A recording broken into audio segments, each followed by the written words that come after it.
गुरुजी, शुक्राना गुरुजी, अनंतम शुक्राना हमारे गुरुजी महाराज का। आज शिव पुराण रीडिंग में हम पहुंच रहे हैं 5th पॉइंट पर। इससे पहले हमने कामदेव और रति के विवाह के बारे में पढ़ा था। इस अध्याय में इस चैप्टर में है संध्या की तपस्या। सूत जी कहते हैं कि जब ब्रह्मा जी ने इतना कहा तब उनके वचनों को सुनकर मुनि श्रेष्ठ नारद जी ब्रह्मा जी से बोले कि हे महामते, आपने चंद्रमौली शिव जी की यह जो परम पावन कथा सुनाई है उसके लिए आपको धन्यवाद है।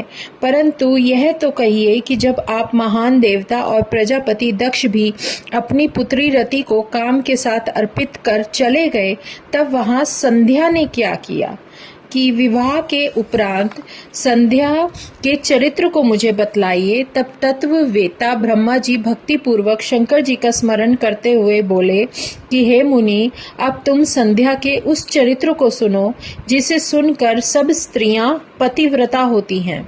जो संध्या अपना शरीर त्याग अरुंधति हुई उसे मेघातिथि ने उत्पन्न किया था और वशिष्ठ जी ने पत्नी के रूप में ग्रहण किया था। इस पर नारद जी ने पूछा कि उसे मेघातिथि ने कैसे उत्पन्न किया और वशिष्ठ जी ने उसे कैसे ग्रहण किया। यह सब अरुंधति के चरित्र को मुझे तत्व रूप से सुनाइए। ब्रह्मा जी ने कहा, जब मैं अपनी कन्या संध्या को देखकर काम से पीड़ित हुआ था किंतु शिवजी के भय से पतित नहीं हुआ और जितेंद्रिय ऋषियों का भी मन विचलित हो गया तथा काम के भाव को देख संध्या भी अत्यंत दुखी हुई और मैं काम को शाप दे अंतर्ध्यान हो गया तथा शिवजी भी चले गए। तब आमर्ष को प्राप्त होकर मेरी पुत्री ने आद्योपांत वृत्तांत पर गंभीरता से विचार किया और सोचा कि अब जैसे भी हो, यदि शीघ्र ही मेरे तथा काम आदि सबके पापों के शमनार्थ उसकी शुद्धि का फल मुझे ही शीघ्र मिल जाए तो अच्छा हो, क्योंकि ब्रह्मा जी तो शाप दे ही चुके हैं। भला मुझसे बढ़कर पापिनी कौन है जिसे देखकर पिता और भ्राता भी काम की इच्छा करते हों। अतः मैं स्वयं ही इस पाप का प्रायश्चित करूंगी। वेद मार्ग से मैं अपने आप को अग्नि से जला दूंगी और ऐसी मर्यादा स्थापित करूंगी जिससे संसार में उत्पन्न होते ही मनुष्य इस प्रकार से कामी ना हो। मैं तप की कठिन मर्यादा का स्थापन कर शरीर त्याग दूंगी। भला मेरे जिस शरीर को स्वयं पिता और भ्राताओं ने इच्छा की उस शरीर को रखने का क्या अर्थ है। हाँ, मैंने पिता और भाइयों में काम उत्पन्न किया। अब यह शरीर पुण्य और साधन के योग्य नहीं है। ऐसा विचार कर संध्या चंद्रभाग नदी के तट पर स्थित चंद्रभाग पर्वत पर चली गई। तब मैं अपनी पुत्री को श्रेष्ठ तपस्या के लिए गई हुई जानकर अपने संयतात्मक पुत्र वशिष्ठ से कहा कि हे पुत्र वशिष्ठ, तप के लिए जाती हुई मनस्विनी संध्या को तुम जाकर अच्छी तरह दीक्षा दो, क्योंकि अब उसमें वह चपलता नहीं है और वह अपने पूर्व मृत्यु को विचार अपना प्राण पर्वत पर त्यागना चाहती है। अब वह तप के द्वारा मर्यादा की भी मर्यादा स्थापित करेगी। परंतु हे तात, अभी तक वह तप के किसी भाव को जानती नहीं है। अतः जैसे उसको इष्ट की प्राप्ति हो उसे तुम वैसा ही उपदेश करो। हे मुनि, यदि आवश्यकता हो तो तुम अपने इस रूप को छोड़कर दूसरा रूप धारण कर भी उसके निकट तप की क्रियाओं को दिखाओ। दूसरे रूप की इसलिए आवश्यकता है कि उसने यह मेरा और तुम्हारा रूप पहले ही देखा है जिसका उसकी दृष्टि में कोई मूल्य नहीं है। इस कारण तुम्हारे इस रूप से वह कुछ प्राप्त नहीं कर सकेगी। अतः तुम दूसरा रूप धारण कर लेना। हे नारद, वशिष्ठ जी ने कहा ऐसा ही होगा। यह कहकर संध्या के निकट पहुंचे। संध्या चंद्रभाग पर्वत के पास लाल सरोवर स्थित था उसके पास बैठी हुई थी। उसके पास पहुंचकर वशिष्ठ जी ने आदर से पूछा कि हे बुद्रे, तुम किसकी कन्या हो और इस सरोवर पर क्या करने आई हो। यदि यह छिपाने योग्य न हो तो मैं सुनना चाहता हूँ। तुम उदास क्यों हो। तब अग्नि की तरह दीप्तिमान शरीर वाली वशिष्ठ जी को देखकर संध्या ने प्रणाम किया और कहा कि मैं इस निर्जन पर्वत पर तप करने आई हूँ। यदि आप योग्य समझे तो मुझे उपदेश दें। यही मेरा गुप्त कार्य है, दूसरा कुछ नहीं। वशिष्ठ जी ने फिर कुछ नहीं पूछा, क्योंकि वे सब कुछ जानते थे। तब उस नियतात्मा तप में उद्योग को धारण करने वाली संध्या ने वशिष्ठ जी ने भक्त वत्सल शिवजी का स्मरण कर कहा, अच्छा तो तुम अब परम आराध्य शिवजी को मन में धारण कर उन्हीं का भजन करो, इससे तुम्हारे सभी मनोरथों की पूर्ति होगी। ओम नमः शंकराय ओम अंत में लगाकर मौन होकर तप करो और मैं जैसा कहता हूँ उसके अनुसार मौन होकर ही स्नान तथा शिवजी का पूजन करो। केवल जल का आहार करना और कुछ नहीं, इससे निसंदेह तुम्हारी तपस्या पूर्ण फलदायक होगी। शिवजी तुम्हारे मनोरथों को शीघ्र ही पूर्ण करेंगे। वशिष्ठ जी ने वहां बैठकर संध्या को तप की सब क्रियाएं बतलाई और पुनः वे वहीं अंतर ध्यान हो गए। अब है 6th, जिसमें संध्या को शिव का वरदान मिलता है। ब्रह्मा जी बोले, वशिष्ठ जी के जाने पर संध्या आसन लगाकर तप में लीन हो गई। उसने तपस्वी का सा वेश बनाकर कठिन तप आरंभ किया। वशिष्ठ जी ने जैसा कहा था उसी के अनुसार उसने मंत्र से भक्ति पूर्वक शिवजी का पूजन किया। शिवजी में चित्त लगाए उसको एक चतुर्युगी व्यतीत हो गई। तब शिवजी ने आकाश में स्थित होकर उसे अपना प्रत्यक्ष दर्शन दिया। वह उनके जिस रूप का चिंतन कर रही थी उसे उन्होंने प्रत्यक्ष दिखाया। संध्या ने मुग्ध हो आश्चर्य से नेत्र बंद कर लिए। शिवजी ने उसके हृदय में प्रवेश कर उसे ज्ञान और दिव्य वाणी तथा दिव्य नेत्र दिए। वह प्रसन्न होकर शिवजी की स्तुति करने लगी। उसने बारंबार शिव को नमस्कार किया। उसकी स्तुति सुनकर भक्त वत्सल परमेश्वर शिवजी प्रसन्न होकर बोले कि हे भद्रे, तुम्हारे इस तप और स्तुति से मैं बहुत प्रसन्न हूँ। तुम जो चाहे वर मांग लो। तब महेश को बार बार प्रणाम कर प्रसन्न होकर संध्या बोली, यदि आप मुझे वर के योग्य समझते हैं और यदि मैं अपने पूर्व पापों से शुद्ध हो गई हूँ तो हे महेश्वर, हे देवेश, आप मेरे मांगने से यही वर दीजिए कि इस संसार में प्राणी उत्पन्न होते ही तुरंत कामी ना हो जाए, तथा दूसरा वर यह दीजिए कि यदि मैं तीनों लोकों में विख्यात और व्रत वाली हूँ तो मेरे समान दूसरी ना हो। यदि मेरी फिर सृष्टि हो तो वह महाकामी होकर ना गिरे, और हे नाथ, जो मेरा पति हो वह अति कामी ना होकर मित्र समान हो, तथा जो मुझे काम भाव से देखे वह नष्ट और नपुंसक हो जाए। बहुत बड़ी बात मांगी है इन्होंने शिव से। शिवजी ने एवं अस्तु कहकर संध्या से कहा कि हे भद्रे, अब से मैं मनुष्यों की 4 आयु कर देता हूँ, शैशव, कुमार, यौवन और वृद्ध।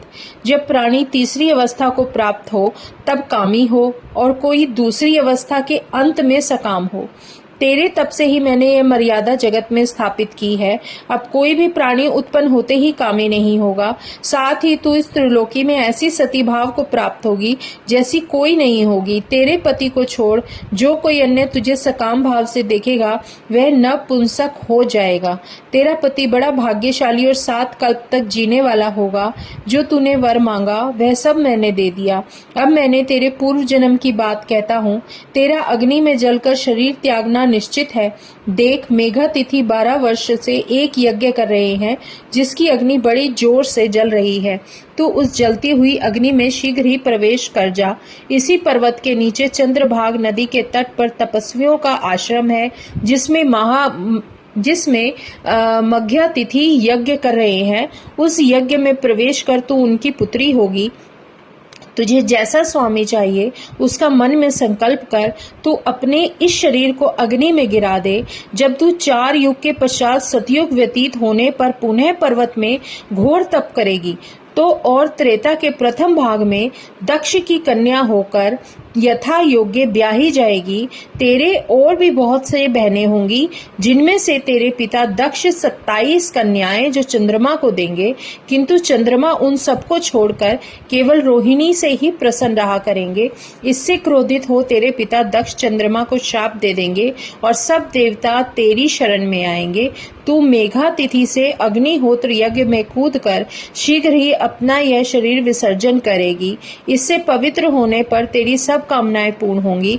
ऐसा करते हुए देवेश शंकर जी अंतर ध्यान हो गए।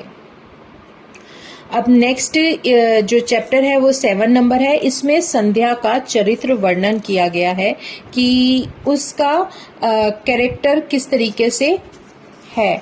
ब्रह्मा जी बोलते हैं, हे मुनि, अब संध्या वहां से उठकर मेघा तिथि के यज्ञ में पहुंचती है जहां उसके तप और शिवजी के आशीर्वाद से उसे किसी ने नहीं देखा।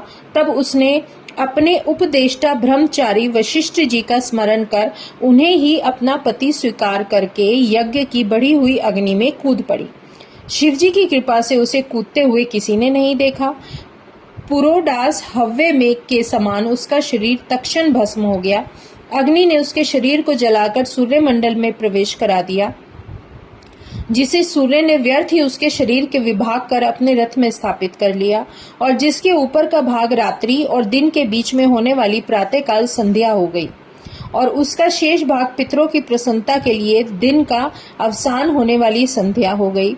अरुणोदय के समय की प्रातः संध्या और सूर्यास्त होने वाले समय की लाल कमल के समान साय संध्या होती है। उसके प्राण को दयालु शिवजी ने अपने दिव्य शरीर में स्थापित कर लिया। उधर जब यज्ञ की समाप्ति हुई तो ऋषियों ने तृप्त सुवर्ण के समान कांति वाली उस कन्या को अग्नि में पाया।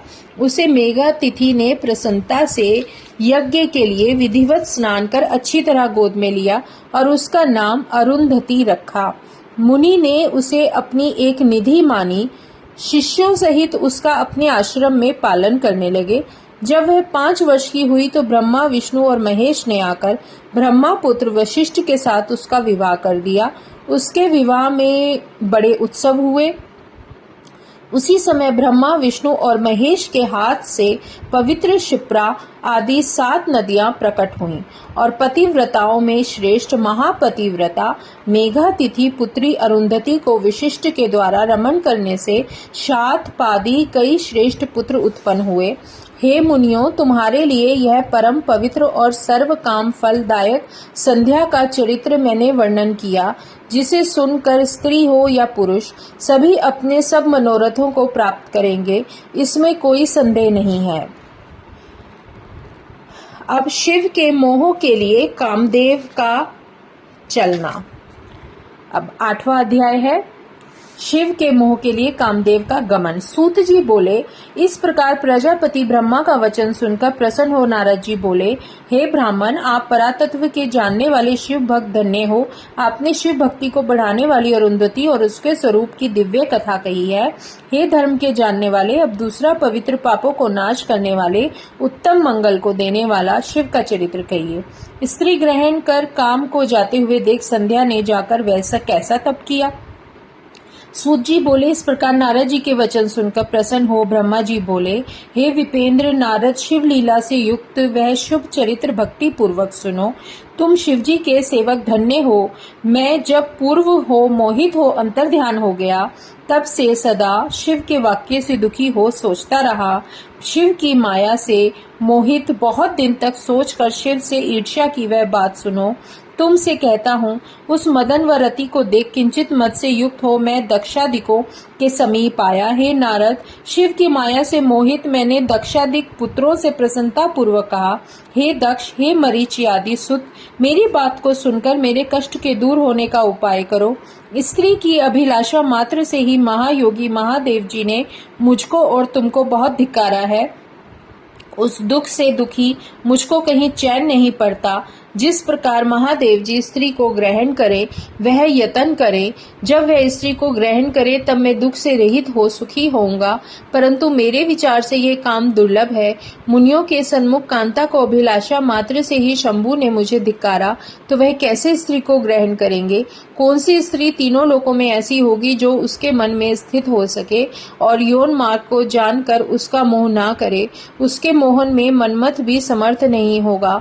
वे निरंतर योगी स्त्रियों के नाम को भी सहन नहीं करते। तो भला बताइए, विवाह कर वे सृष्टि कैसे करेंगे।